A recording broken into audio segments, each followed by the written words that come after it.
జై శ్రీరామ్.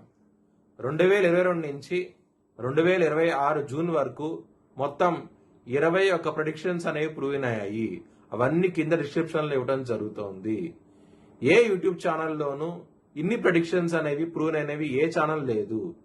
మీరు కనుక నన్ను సంప్రదిస్తే కనుక మీ date of birth, time, place of birth నాకు ఇస్తే కనుక మీ కెరియర్ గురించి, మ్యారేజ్ గురించి, ఫ్యామిలీ గురించి, బిజినెస్ గురించి, హెల్త్ గురించి చెప్పడం జరుగుతుంది.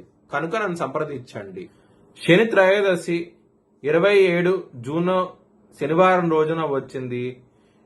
ఎవరికైతే జన్మ జాతకంలో శని దోషము, శని మహాదశ దోషము, శని అంతర్దశ దోషము, ఎలినాటి శని దోషము, అష్టమ శని దోషము, అర్ధాష్టమ శని దోషము, ఇలాంటి వాళ్ళకి 27వ తారీఖున జూన్ నెల శని త్రయోదశి వచ్చినది.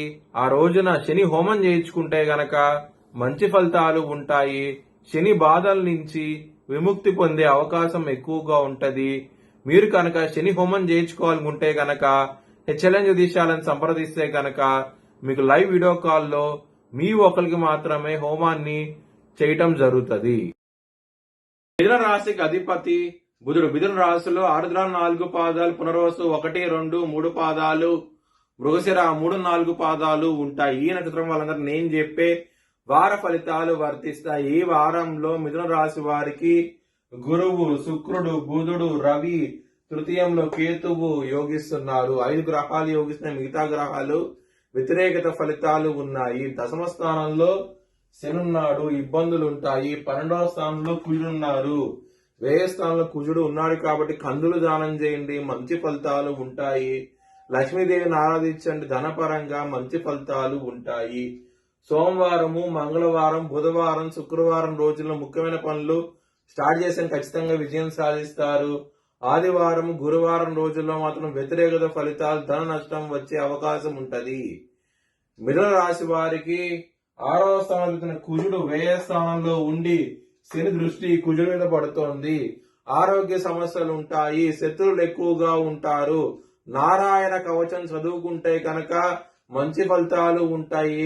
ఆదాయానికి మించి ఖర్చులు ఉంటాయి. చాలా జాగ్రత్తగా ఉండండి. ఫ్యామిలీ పరంగా చాలా బాగుంటది. కుటుంబంలో గురువు ఉన్నారు కాబట్టి మంచి ఫలితాలు ఉంటాయి. చాలా ఆనందంగా అవుతే ఉంటారు. బిజినెస్ పరంగా పెట్టుబడి ఎక్కువ పెట్టండి, మంచి ఫలితాలు ఉంటాయి. మ్యారేజ్ పరంగా సప్తమాధిపతి అయిన గురువు 2వ స్థానంలో ఉండటం మూలంగా మంచి ఫలితాలు ఉంటాయి. వృత్తి పరంగా సమస్యలు ఉంటాయి. ఇక్కడ శని ఉన్నాడు దశమ స్థానంలో. వృత్తి పరంగా సమస్యలు ఉంటాయి, విపరీతమైన ప్రాబ్లమ్స్ ఉంటాయి, ఇబ్బందులు ఉంటాయి. చాలా జాగ్రత్తగా ఉండండి. మీ భవిష్యత్ వివరాల కోసమై హెచ్ఎల్ఎన్ జ్యోతిష్యాలను సంప్రదించండి. Please like, share and subscribe my channel.